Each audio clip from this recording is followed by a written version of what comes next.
iremos refletir sobre a filosofia da linguagem, tendo em vista que durante toda a história da filosofia, nós tivemos o ponto central, desde os gregos antigos, que era buscar a essência de todas as coisas, e em um segundo momento, nós vimos uma revolução ao conhecimento. Será que é possível conhecermos todas as coisas, como indagava o Kant ao solucionar a problemática trazida pelos racionalistas e pelos empiristas? Os historiadores da filosofia classificam que houve uma terceira revolução na história da filosofia, que foi justamente entre os meados do século XIX e o século XX, estabelecendo assim a filosofia contemporânea sobre as possibilidades de entendimento dos objetos, das coisas e do mundo por meio da linguagem. Então, iremos refletir hoje sobre a filosofia da linguagem. Eu sou professor especialista em filosofia, Ricardo de Moura Borges. Nós iremos trilhar esses seguintes caminhos que nos irão ajudar como ponto de apoio nesses 3 pontos. Primeiro, o ser humano é um ser cultural, nós estabelecemos a nossa linguagem através da cultura, é por meio da cultura que nós entendemos o que é a linguagem, e por meio da linguagem nós conhecemos o mundo, então nós vamos assimilando essa cultura, e a partir desse momento, não é apenas assimilar, mas é um desenvolvimento que vai se constatando a partir das gerações odiernas e das futuras gerações. E a partir daqui nós percebemos quão é importante a linguagem. Sem a linguagem, como é que nós nos comunicaríamos? E a linguagem, ela é falada, ela é escrita, ela é desenhada, a linguagem visual, a linguagem auditiva, todas as possibilidades de linguagem são muito importantes e inerentes ao ser humano para se construir a cultura. Posteriormente, nós iremos ver como a filosofia ela se interessa pela linguagem e como a linguagem foi ganhando os contornos necessários para o desenvolvimento da filosofia contemporânea. Iremos ver uma análise da linguagem, as proposições estabelecidas por esses pensadores e ver como o caminho foi aberto pelo Gottlob Frege, a filosofia analítica. Ele abre os caminhos para uma análise filosófica, analítica, para percebermos a importância e a necessidade da linguagem na transmissão do conteúdo, na transmissão do conhecimento. E ali nós temos uma imagem, né, justamente a linguagem visual também, representando o Frege. A partir dele, nós veremos o que é o sentido, a referência, como nós ganhamos a conotação do mundo que estamos por meio da linguagem.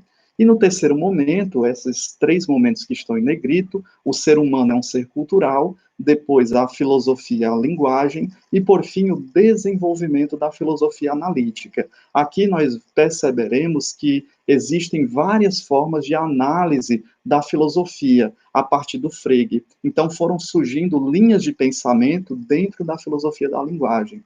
Dentre essas linhas, nós iremos analisar 2. A busca por uma linguagem formal, aqueles que viam que a linguagem do cotidiano deveria ser transmutada para uma linguagem formal e assim ser analisada, ser dissecada, ser estudada, e posteriormente outra corrente de linha de pensamento que analisa a linguagem formal e ordinária vendo o seu contexto e estabelecendo que nesse contexto de linguagem formal e ordinária existe uma riqueza muito mais ampla, né, maior, que não é contemplada necessariamente pela busca de uma linguagem formal. Então, serão esses tópicos que nós iremos analisar sobre a filosofia da linguagem.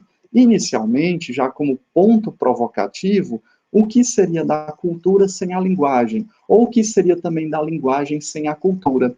Nós nascemos em uma determinada região, nessa região nós aprendemos a linguagem, nós aprendemos o modo de se vestir, nós aprendemos o modo de se comportar, nós aprendemos a nossa religiosidade e a forma de interagir uns com os outros. Então, o indivíduo de nossa espécie ele vai se humanizando, vivendo em sociedade, assim, construindo e assimilando, e ao mesmo tempo que assimilamos a cultura, ela não é estática, ela vai sendo transformada. Nessa imagem, nós vemos diversos personagens, diversas pessoas de várias culturas diferentes. O judeu, o rabino, o muçulmano, o cristão, o indígena, todos com a sua forma de se sentir e de se expressar no mundo. com as suas características. Essa diversidade provoca uma humanidade e uma universalidade de entendimento e de posicionamento do mundo, cada um com a sua visão de mundo e com as suas características a partir da cultura. Então, nascemos em uma determinada cultura, a cultura ela não é estática, ela vai mudando com o tempo, e as gerações presentes e as futuras gerações, elas vão dando continuidade a essa questão cultural, a forma de se vestir, as problematizações do mundo, a religiosidade, as formas de se interagir. Então, nós percebemos uma característica essencial para discutirmos a linguagem a partir também da cultura onde nós estamos inseridos. Nessa maneira, uma imagem provocativa que é bem disseminada em relação à cultura indígena, como um exemplo, como se ela estivesse estática, e ao mesmo tempo nós não podemos pensar em nenhuma cultura no seu estágio inicial. Não são as mesmas tribos indígenas, as mesmas características dos indígenas, possivelmente, lá do período colonial, mas existe um jogo de cultura, existe uma inter-relação cultural, existe uma nova apropriação através da linguagem e das suas formas de se representar e de se estar no mundo. Então, adquirimos habilidades que não tínhamos antes e elas passam a fazer a parte da nossa vida, do nosso modo de ser. A partir da cultura é que nós vamos aprendendo o mundo, vamos se situando no mundo, vamos gesticulando, vamos nos organizando e nos humanizando a partir do momento que vamos criando contato com as demais pessoas que estão inseridas na nossa cultura ou em outras culturas.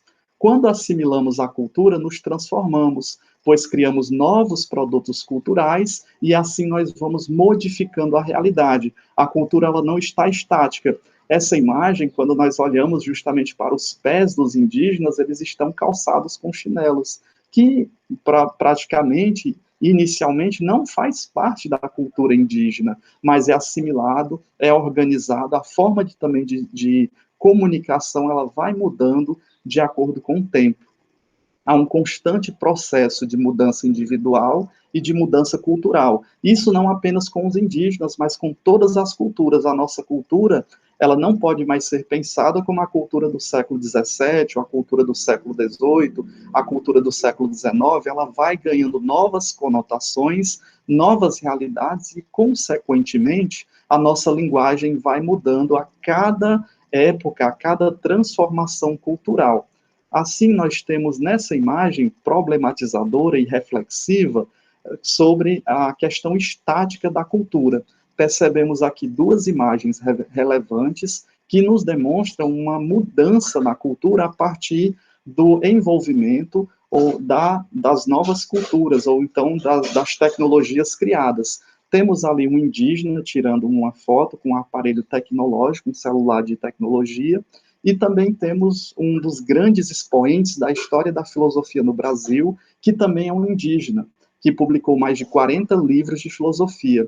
Então, a cada nova assimilação, estabelecemos novas capacidades motoras ou físicas, novas emoções, novos comportamentos. A cultura não é estática, vai se modificando de acordo com o tempo, com o contexto e com a época. E existe um diálogo interessante entre os vários tipos de cultura. E, ao mesmo tempo, essa ligação com as demais culturas nos colocam em evidência que nós somos moldados e constituídos tanto pela cultura indígena, a cultura europeia, a cultura asiática, a cultura africana, todas as diversas possibilidades de cultura, nós estamos inseridos nesse meio cultural. Então, a cultura ela está totalmente em desenvolvimento, ela não está estagnada.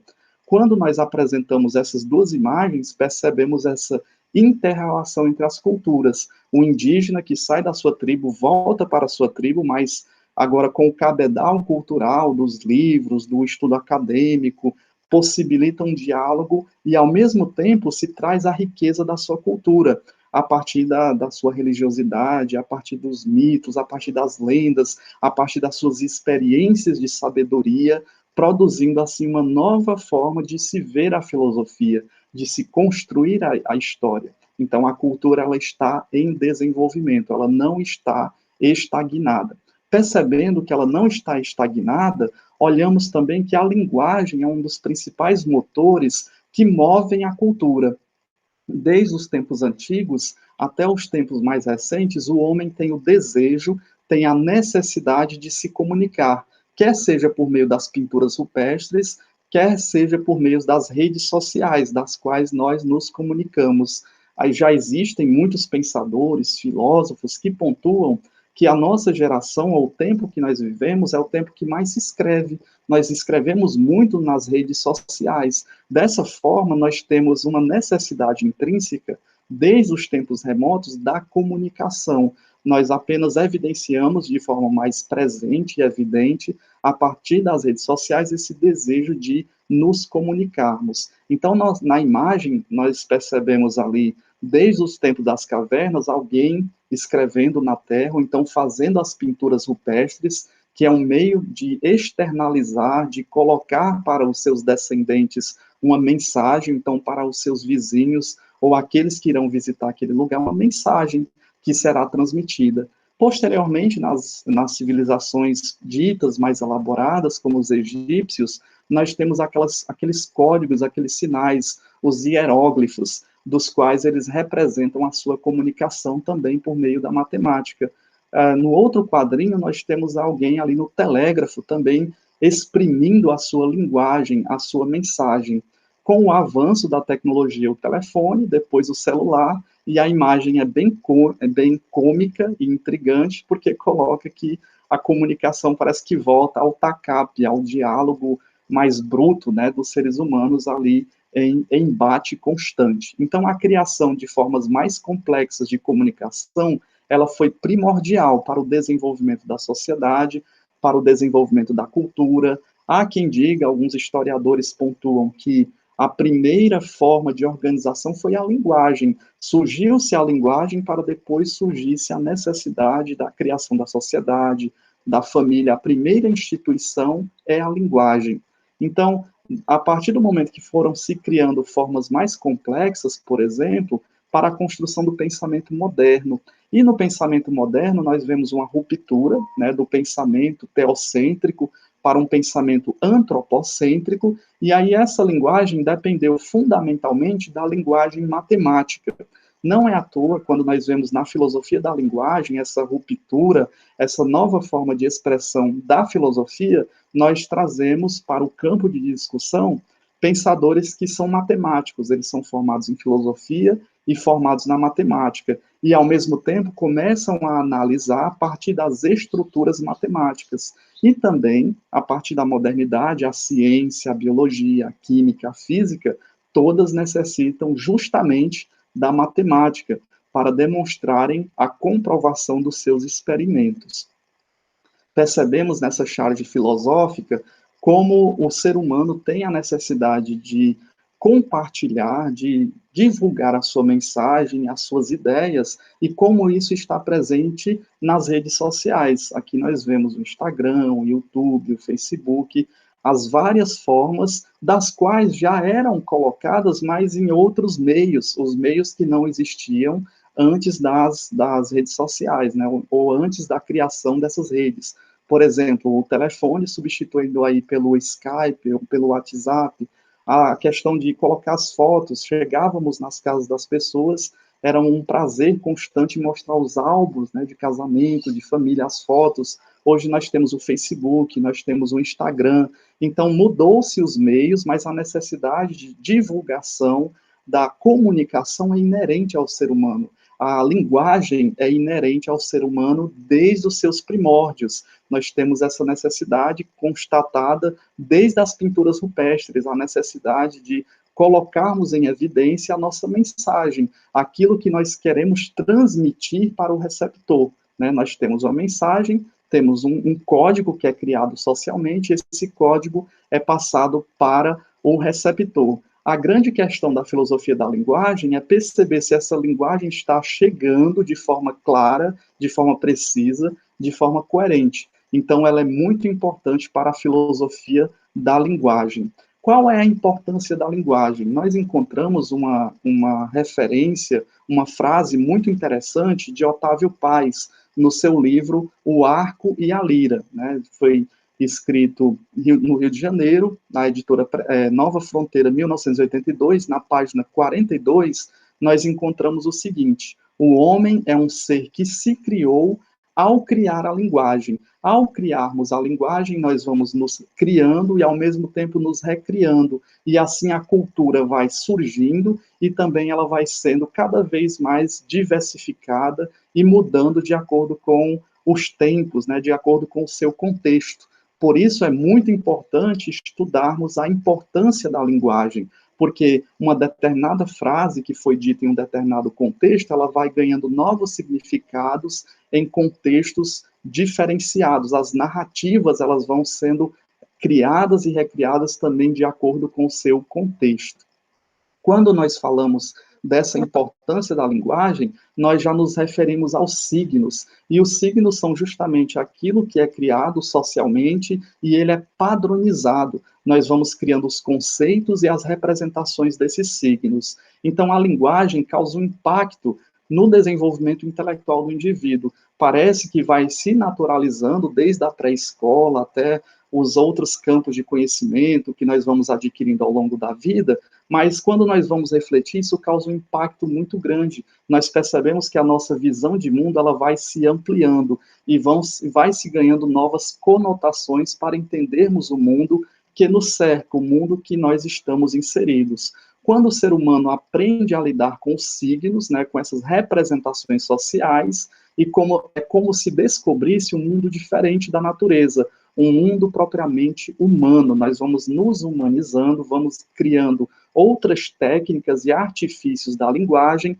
e, ao mesmo tempo, vamos criando novas percepções sociais das quais nós estamos inseridos. Os homens se criam dentro de um processo cultural, dentro da cultura, vamos nos revestindo das possibilidades de existência e isso nos ajuda com os signos, né? Esses signos que são padrões das quais todos reconhecem. Por exemplo, estamos andando no meio da rua e vemos um semáforo.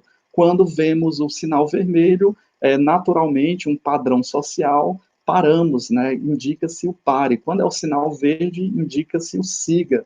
Né? O sinal amarelo indica-se preste atenção àquela até que se volte ao normal o tráfego, né? Então, preste atenção até que você possa trafegar quando você está no meio da rua.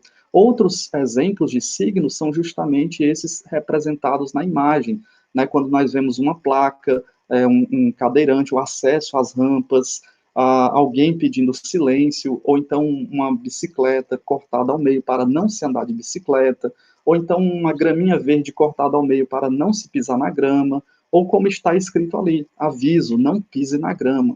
Nós criamos os signos são os padrões sociais e nós vamos decodificando esses signos. Agora, existe uma grande problemática, porque nem tudo que se é dito, ele é compreendido da mesma forma, assim como nós vemos na segunda imagem. Nós temos um outdoor com o nome bem estampado, automóvel, mas as pessoas que passam, elas vão criando seus conceitos de automóvel. Nós temos ali um rapaz pensando num Fusca vermelho, um carro mais simples, né, quando ele vê o nome automóvel, enquanto outra pessoa que está até com vestes diferentes e uma forma de se portar diferente, ele tem outra concepção de automóvel. Ele já vê um conversível, um carro com outras tecnologias, outras possibilidades. Então, nós percebemos quão é importante estudarmos a linguagem do nosso cotidiano e como ela vai transformando a nossa vida, a nossa capacidade de atingirmos cada vez mais clareza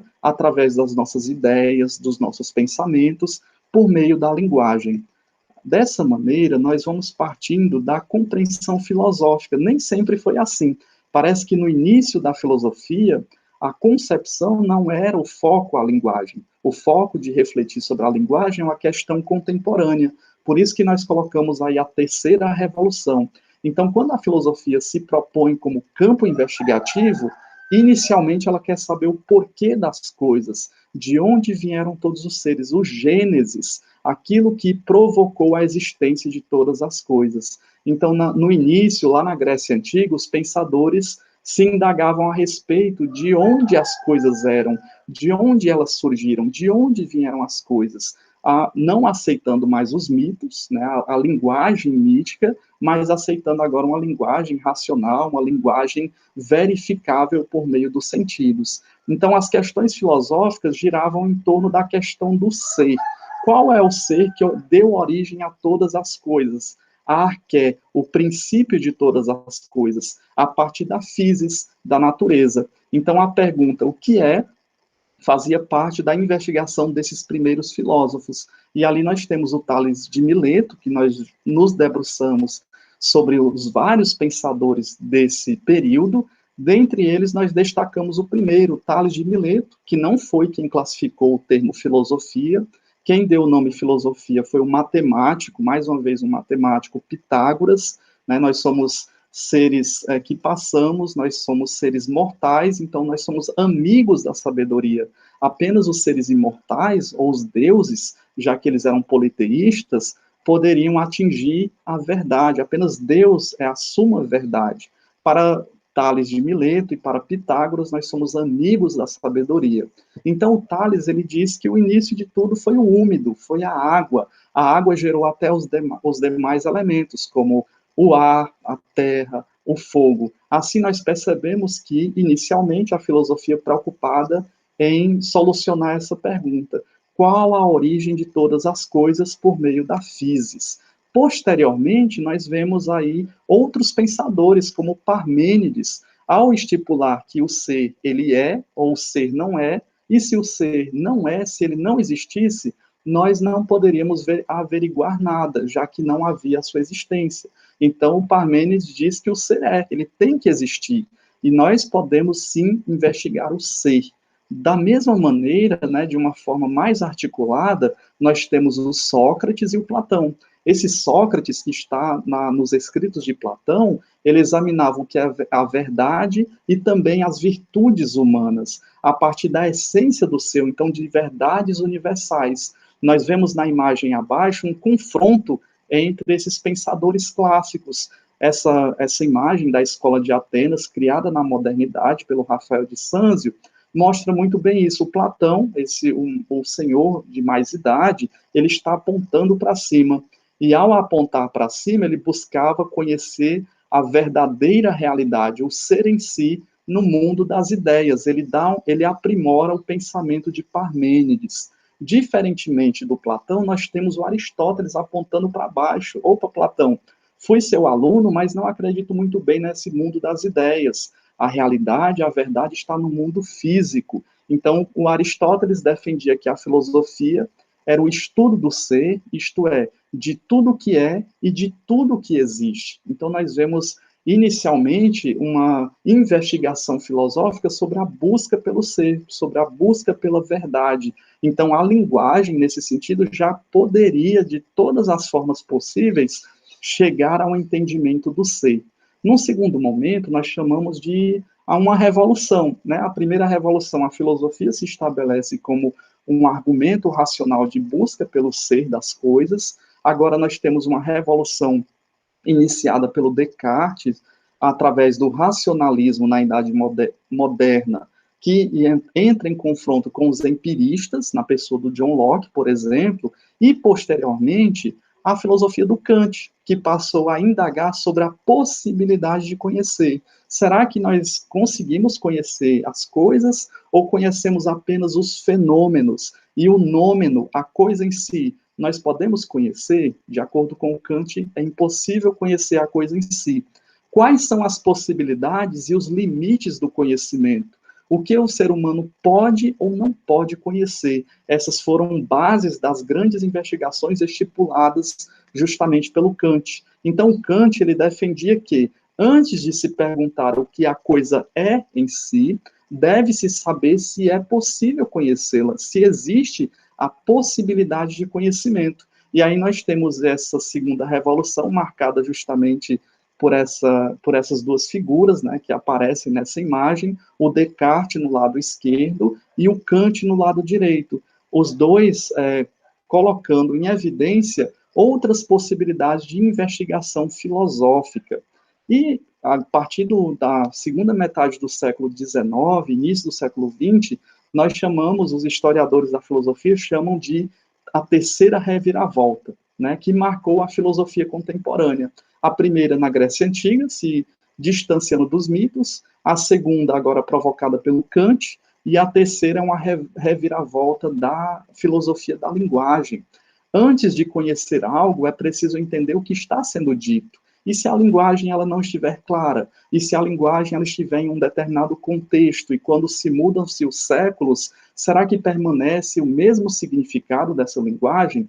Então, a busca pelo sentido é anterior à busca pelo conhecimento. É necessário o sentido das palavras, o sentido da mensagem que está sendo transmitido, né? O sentido das ideias que foram sendo transmitidas.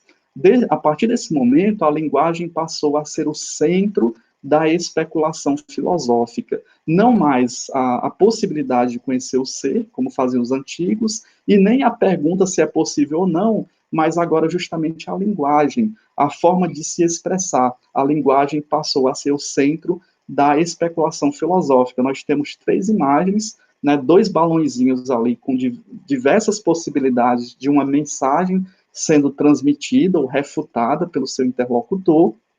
Na segunda imagem, nós temos alguém falando diversas coisas, e nós podemos soltar asas para a nossa imaginação, o que ela quer transmitir, e, posteriormente, nós vemos a nossa sociedade, onde todos querem falar, transmitir a mensagem, parece que poucos estão escutando, estão os 2 balõezinhos em embate, colocando em evidência os seus posicionamentos, e, ao mesmo tempo, a filosofia da linguagem procura essa análise, uma análise mais significativa sobre a linguagem que se está sendo estabelecida, que se está sendo comunicada.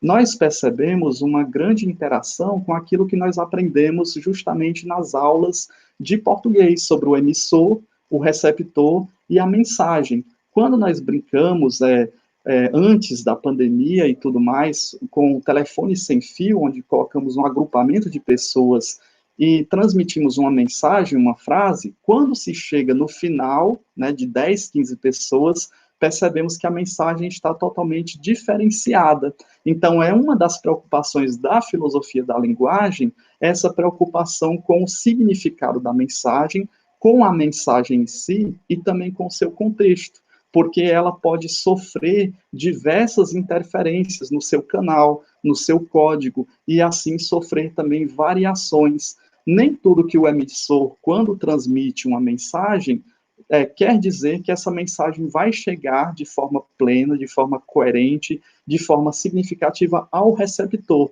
E também existe o problema do próprio receptor. Será que ele está entendendo da mesma forma, no mesmo contexto, que o emissor transmitiu a mensagem? Então, são algumas indagações levantadas pela filosofia da linguagem que devem e carecem de um estudo filosófico cada vez mais aprofundado.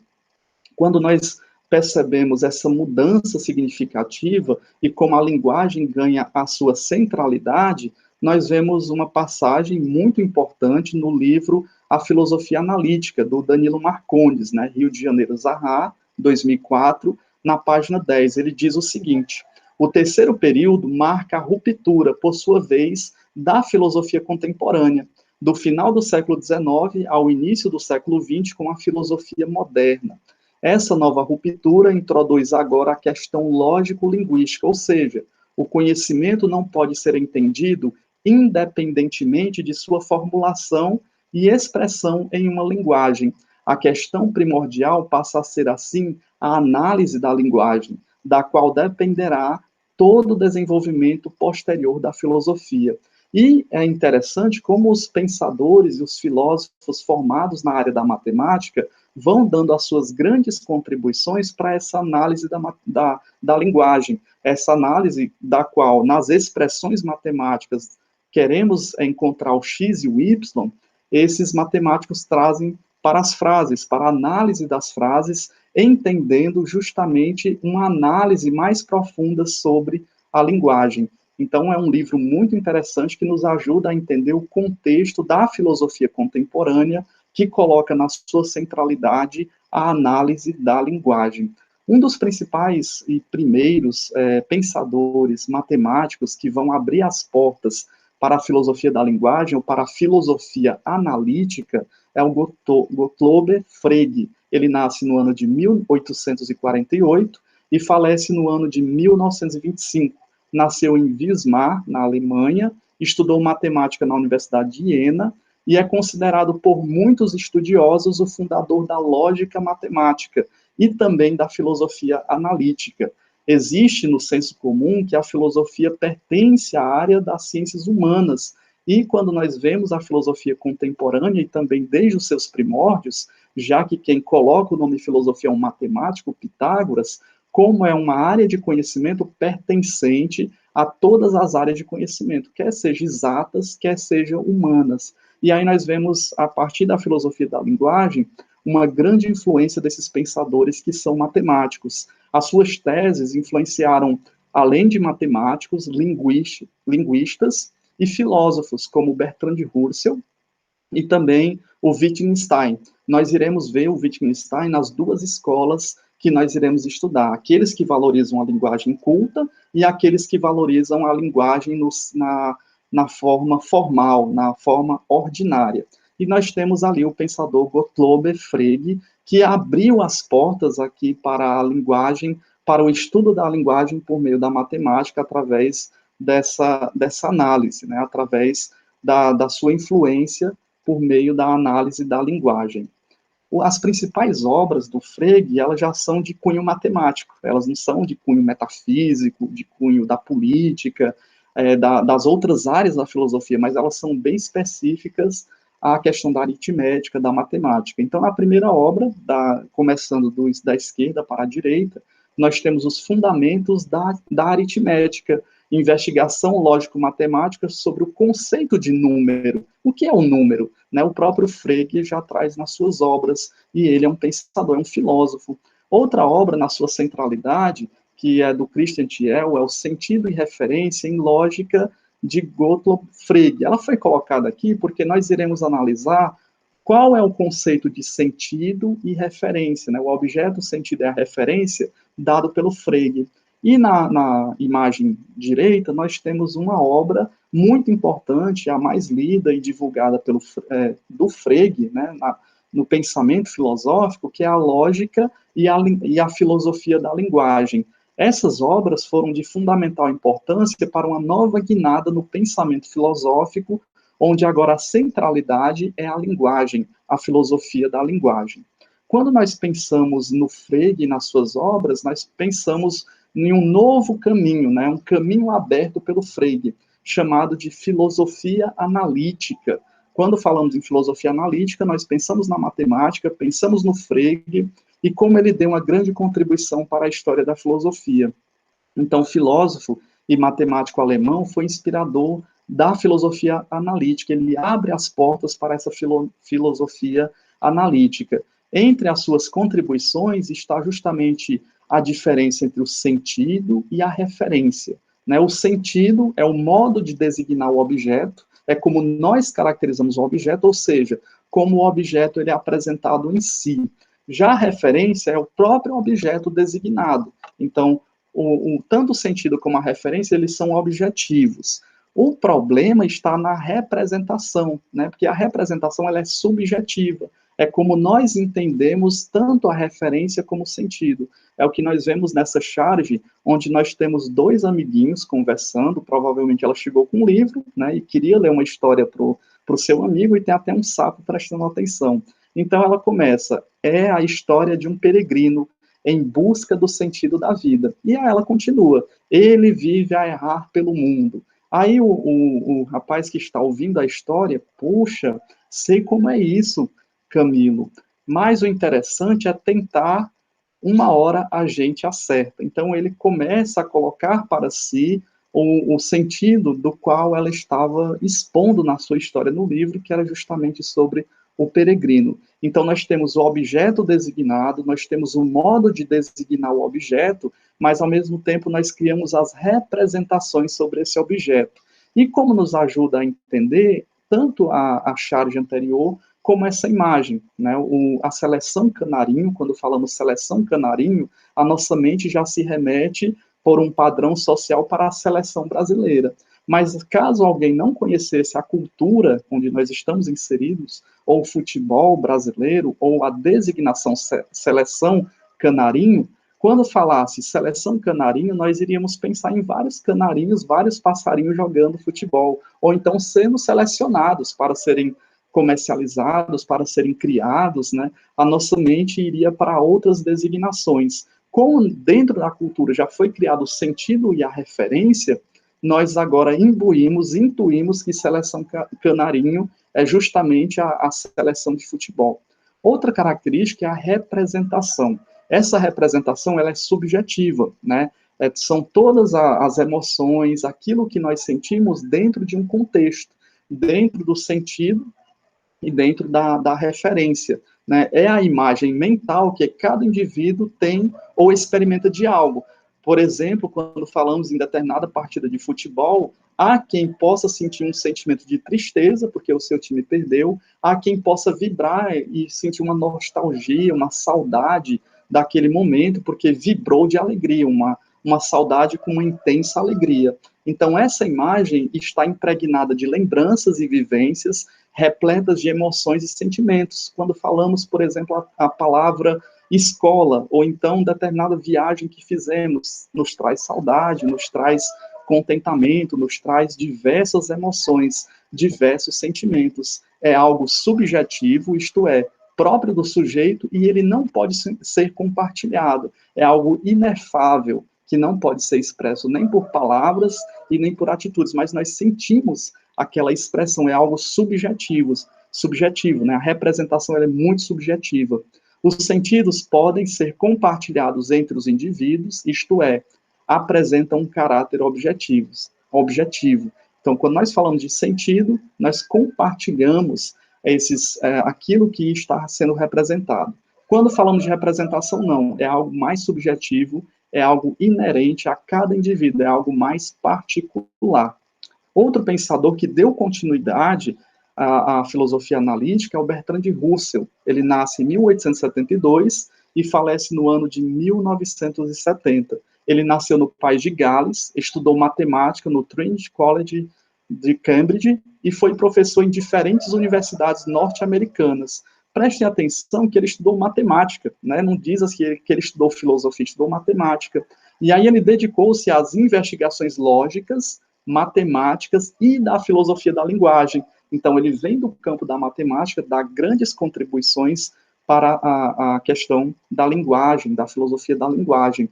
E, além disso, ele dedicou-se como ativista político, né, lutou pelas causas liberais, pelos projetos educacionais que favorecessem uma educação mais significativa, pelo voto feminino e pelo desarmamento nuclear, né, as armas nucleares que poderiam justamente acabar com a humanidade. Então, ele luta também pelo desarmamento nuclear.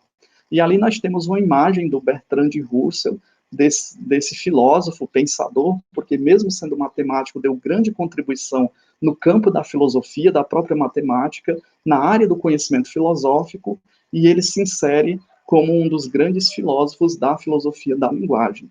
As principais obras dele, nós podemos até perceber na centralidade que foram colocados esses slides, nós temos a grande maioria, né, dessas 5 versam sobre a matemática. A primeira, nós temos os problemas da filosofia, depois os princípios da matemática, né, da esquerda para a direita, na centralidade, introdução à filosofia da matemática, veja só que obra espetacular, introdução à filosofia da matemática, e depois o conhecimento humano, né, nas suas finalidades e os seus limites. E, por fim, é uma das obras mais divulgadas, que é dividida em 3 volumes, é a História do Pensamento Ocidental, do Bertrand Russell, onde ele faz lá uma análise dos principais filósofos, desde os antigos até os contemporâneos. E percebemos como a centralidade da sua investigação está justamente na contribuição da matemática para o desenvolvimento da filosofia analítica.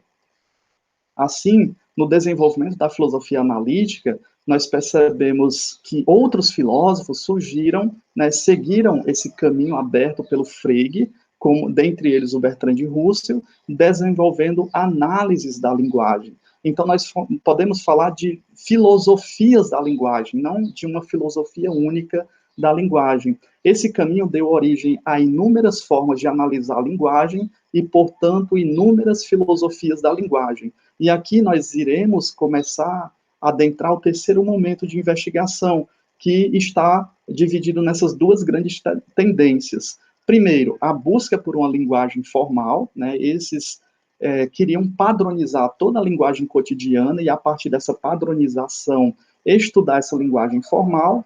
E, no segundo momento, uma análise da linguagem natural e ordinária. O que nos surpreende é que, tanto no momento como no outro, nós temos a presença do Wittgenstein. Ele tem o primeiro momento do Wittgenstein, que ele valoriza essa linguagem formal, e o segundo momento do Wittgenstein, que ele vai agora para um campo da linguagem ordinária. Nós temos uma imagem, né, alguém vai passando de carro numa estrada e diz assim, essa estrada aqui vai para São Paulo? Aí o outro que está ali, né, ele mora naquela região, está bem sentado, ele diz, sei não, doutor, mas se ela for, vai me fazer uma falta danada para nós. Então, a filosofia da linguagem é justamente compreender como é que se dá essa assertividade, como é que se dá a comunicação. Veja só que aqui houve uma falha de comunicação. Um está falando, né, um sentido, se a estrada leva para determinado lugar, enquanto o outro, de forma irônica, cômica, está dizendo que a estrada ela não vai se locomover, e caso for se locomover, ela vai fazer uma grande falta. Nós temos a busca por uma linguagem formal, os principais representantes, o Frege, do lado esquerdo, depois o Wittgenstein, na centralidade, e o Bertrand Russell. Esses três pensadores, eles buscam colocar toda a linguagem, quer seja ela ordinária ou não, num patamar padronizado. E a partir desse patamar culto padronizado, se pode se dissecar a linguagem e estabelecer as suas estruturas fundantes. Então, eles defendiam que muitos dos problemas de compreensão do que se afirma ou do que se pensa são provocados pela falta de clareza da linguagem comum ordinária. Por não estar claro, o emissor não foi tão claro, então o receptor não compreendeu bem a mensagem. E aí nós temos uma charge que elucida bem isso, de forma cômica. Né? A linguagem do cotidiano não é inteiramente lógica para esses pensadores. Então, é necessário pegar a linguagem cotidiana e colocar num patamar padrão de logicidade. Então, ele diz assim, Dona Gênia, eu vim aqui porque os vizinhos estão reclamando que o seu cachorro está correndo atrás das pessoas de moto. E aí ela fica indignada com isso, o policial vai bater na casa dela, por causa que os vizinhos reclamaram, e ela diz o seguinte, oxe, povo mentiroso, seu guarda, meu cachorro nem tem moto, né, que ele está perseguindo os outros de moto. Então, existe outra falha da linguagem. Então, se ela não é inteiramente lógica, o emissor emitiu uma mensagem, o receptor compreendeu totalmente diferente, e existe algo que não está batendo. Então, para esses pensadores, é necessário colocar essa linguagem no patamar de pontuação correto, no patamar de contexto correto também, e assim poder dissecar essas frases para que se traga uma logicidade e uma compreensão entre o emissor e o receptor que está recebendo a mensagem. Outro caso, também evidenciado nessa imagem, e ao mesmo tempo pontuando que esses pensadores diziam que é preciso analisar e traduzir a linguagem cotidiana para uma linguagem lógica ou formal, na qual as dúvidas de interpretação elas fossem superadas. E aí vejam só nessa imagem que o aluno chega à professora, mas ela não entende nada. Então, houve uma dificuldade de interpretação. Ele diz o seguinte, aê, professora, eu e os brother tudo, tipo assim, não estamos achando maneiro as paradinhas do new português. E aí ela fica sem entender. Então, a comunicação ela ficou impossibilitada. Existe algo que deve ser modificado. Como é que faz para que o interlocutor entenda aquilo que nós estamos dizendo? Então, por meio da análise lógica, seria possível resolver a maioria dos problemas da linguagem e muitos problemas filosóficos surgidos nas confusões da linguagem comum e dessa linguagem natural. Esses três pensadores dessa primeira parte, eles pensam justamente em adequar, em padronizar a linguagem para agora se tornar uma linguagem lógica, onde o receptor e o interlocutor, né, quem envia a mensagem, quem recebe a mensagem, justamente consiga compreender aquilo que se está sendo dito.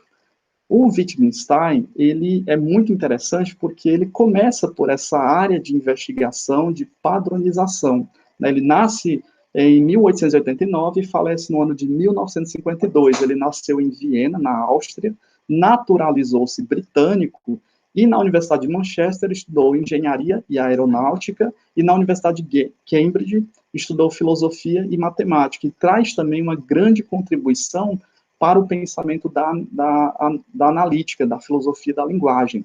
Investigou a linguagem e diversos tipos de prática comunicativa. A partir daqui, nós percebemos que ele estipula jogos de linguagem, e esses jogos de linguagem estão inerentes ao seu contexto. Cada contexto tem uma forma expressiva de linguagem, e ela vai sendo modificada com o tempo. Logo abaixo, nós vemos uma imagem do Wittgenstein, né, que nasce em 1889 e falece no ano de 1952.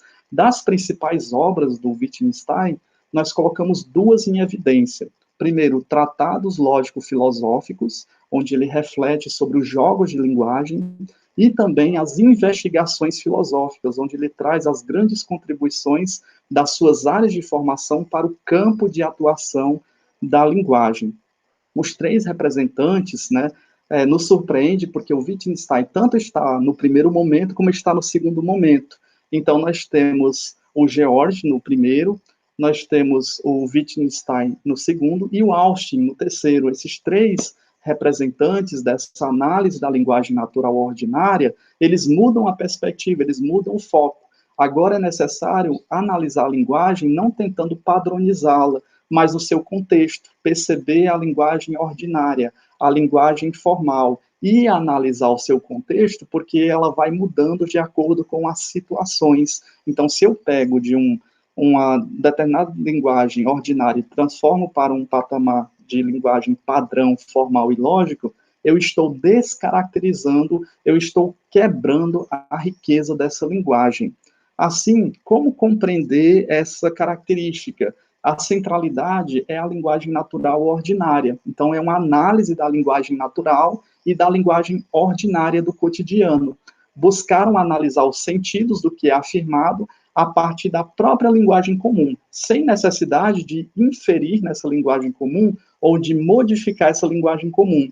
A investigação deveria ser feita com a linguagem cotidiana e ordinária, que seria muito mais rica e complexa do que qualquer linguagem formal ou lógica, e ao mesmo tempo percebendo que se há uma modificação da linguagem, existe uma deturpação, uma modificação do contexto onde essa linguagem foi feita, onde ela foi justamente comunicada. E aí nós temos uma imagem que nos ajuda a perceber como ele está transmitindo a sua linguagem dentro do seu contexto, né? Nós temos ali um caipira, ele está ali tranquilo, ele diz: quando é hora de comer, nós come. Quando é hora de beber, nós bebe. Quando é hora de dormir, nós dorme. Quando é hora de amar, nós ama. Quando é hora de trabalhar, Aí nós fica no Facebook. Vejam só a forma da linguagem, a expressão dessa linguagem, ela transmite uma clareza fora dos padrões, né, dos padrões estipulados pela linguagem, tanto a grafia como a pronúncia dessa linguagem, mas ao mesmo tempo nós percebemos a sua riqueza, nós percebemos o seu contexto, e a partir daqui nós percebemos os jogos de linguagem que estão inerentes nesse contexto pré-estabelecido.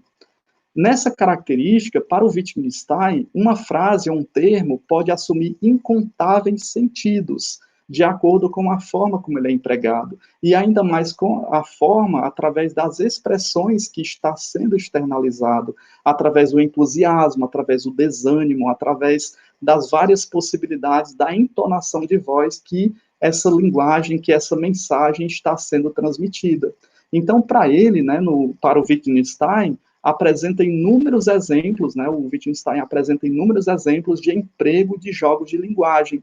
E aí, como é que se dá esses exemplos no cotidiano? Descrever um objeto a partir de um aspecto e também das suas medidas, relatar um acontecimento, aconteceu um acidente, então a forma de se relatar esse acontecimento, aconteceu uma festividade, a forma de relatar, formular e examinar uma hipótese, representar os resultados de uma experiência por meio de tabelas e diagramas, representar uma peça teatral, como está ali, é o mesmo Charlie Chaplin, representando diversas possibilidades, né, com a sua bengala e o seu chapéu, é um ícone, né, um traço cômico do Charlie Chaplin, criar uma piada e contá-la, e ao mesmo tempo perceber que essas piadas, em contextos diferentes, podem causar risos ou podem causar afrontas, como nós veremos em dois exemplos posteriores, traduzir um texto de uma língua para outra, né? Um dos livros mais vendidos até hoje é as Sagradas Escrituras, é a Bíblia, e esse texto ele é traduzido de várias formas e de vários contextos, então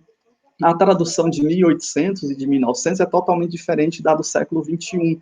Existe uma adaptação da linguagem, embora o conteúdo seja o mesmo, mas a tradução ela é totalmente diferente. Resolver um problema matemático e etc. Então, nós temos vários jogos de linguagem, essas múltiplas possibilidades que o Wittgenstein está colocando em evidência.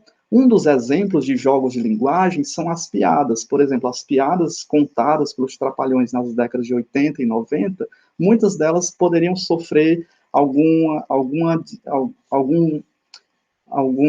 sugestão, né, alguma interpretação equivocada nos tempos de hoje. Então, as próprias formas de linguagem, elas vão mudando com o seu contexto. Elas vão sofrendo repressões de acordo com o seu contexto, a partir do contexto que elas foram criadas. No seu contexto estavam para todos sorrirem de determinadas piadas que ali foram contadas, mas em outros contextos elas já não servem mais para essas outras realidades que se apresentam.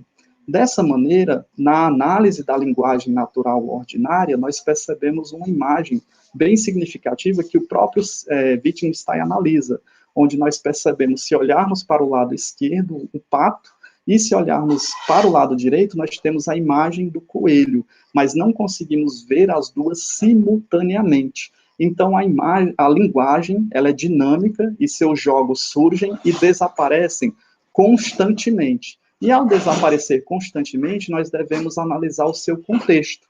Os sentidos de termos e frases só podem ser encontrados investigando o seu uso e não decompondo as afirmações em elementos simples, como se diziam a primeira referência, que deveria o quê? Decompor as afirmações, transformar essa linguagem numa linguagem lógica e decompor os elementos simples. O que esses pensadores estão propondo é justamente o inverso, é olhar os sentidos e os termos das frases que eles podem ser encontrados através do seu contexto, das suas relações sociais, sem desfragmentá-los, sem tirar do seu contexto.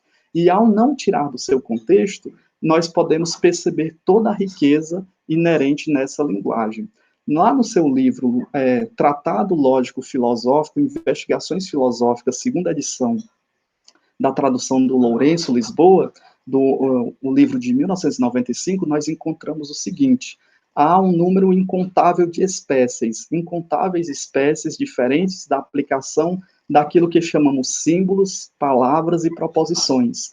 Essa multiplicidade não é nada de fixo, dado de uma vez por todas, mas antes novos tipos de linguagem, novos jogos de linguagem, como poderíamos dizer, surgem e outros envelhecem e são esquecidos. Então, tal qual nós apresentamos a imagem do coelho e também do pato, as linguagens elas vão se apresentando de formas múltiplas e não conseguimos identificar da mesma forma, no mesmo ângulo. Precisamos mudar os ângulos para percebermos as inúmeras possibilidades e a riqueza que essa linguagem vai trazendo, que vai trazendo em seu contexto.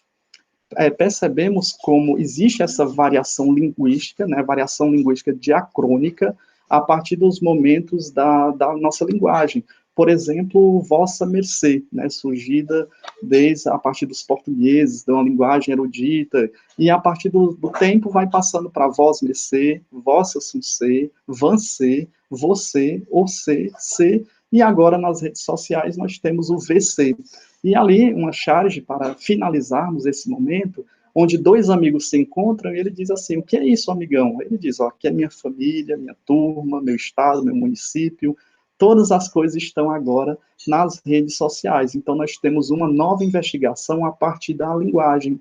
Quer seja por meio dessas redes, ou anteriormente, o homem tem essa necessidade, o ser humano, essa necessidade de transmitir a mensagem, de colocar a mensagem. E um dos pontos centrais da filosofia contemporânea é justamente a filosofia da linguagem, a filosofia analítica, trazida pelo Frege, depois pelo Bertrand de Russell, e também pelo Wittgenstein, através dos dois momentos. Primeiro, colocar tudo num padrão culto, de estabelecer uma lógica precisa, e depois analisar a linguagem no seu contexto, na sua formalidade, na linguagem ordinária.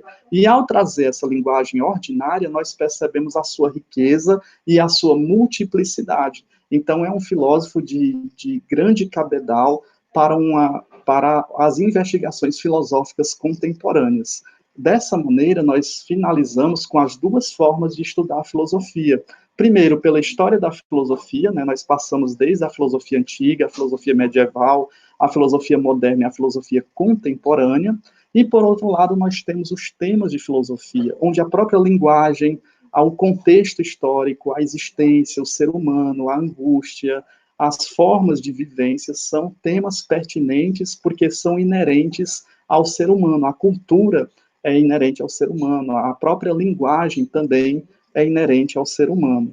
E assim nós apresentamos a bibliografia, onde nós fizemos essa breve análise sobre a filosofia da linguagem, esse aspecto da filosofia contemporânea, inicialmente através do Danilo Marcondes, Filosofia Analítica, Rio de Janeiro, Zaha, 2004, depois o mesmo autor, né, no livro Iniciação à História da Filosofia, dos Pré-Socráticos ao Wittgenstein, 13ª edição, Rio de Janeiro, Jorge Zaha, 2007, e pelas duas obras do Ricardo Melani, a primeira, Diálogo, Primeiros Estudos em Filosofia, 2ª edição, São Paulo, Moderna, 2018, onde trata-se da história da filosofia, onde nós estamos na filosofia da linguagem, e o Encontro com a Filosofia, 2ª edição, São Paulo, Moderna, 2018, onde nós temos os temas de filosofia, e como esses temas eles são pertinentes e presentes na nossa existência humana.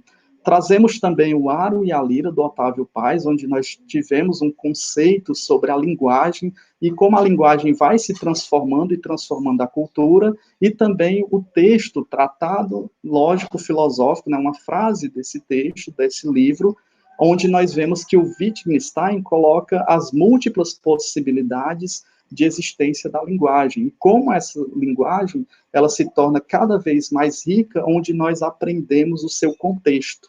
Sem o seu contexto, ela fica empobrecida. Na próxima investigação e última do nosso percorrer sobre a história da filosofia, nós iremos ver sobre a lógica, sobre os argumentos válidos, os argumentos inválidos, os argumentos dedutivos e os argumentos indutivos, e como, a partir das conotações trazidas por Aristóteles, a lógica ganhou um corpo e ela foi também ganhando novas formas de se compreender a partir do século XIX, a partir também da linguagem dos computadores, a partir da lógica, né, dos computadores, da lógica da informática, e principalmente no contexto do século XXI.